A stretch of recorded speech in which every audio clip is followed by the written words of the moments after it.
ಬೆಳಗಾವಿ ಮಾರಕ ಅಸ್ತ್ರ ಹಿಡಿದು ಕಳ್ಳತನ ಮಾಡಿದ ಖದೀಮರು.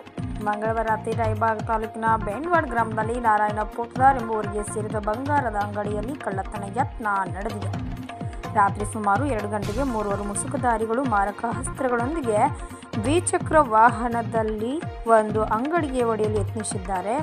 ಘಟನೆ ಸಿಸಿಟಿವಿಯಲ್ಲಿ ಸೆರೆಯಾಗಿ ತಡವಾಗಿ ಬೆಳಕಿಗೆ ಬಂದಿದೆ. ಈ ಘಟನೆ ರಾಯಬಾಗ ಪೊಲೀಸ್ ಠಾಣೆ ವ್ಯಾಪ್ತಿಯಲ್ಲಿ ನಡೆದಿದೆ. ವರದಿಗಾರರು Vithal Bhajantri, UK first news, Belagavi.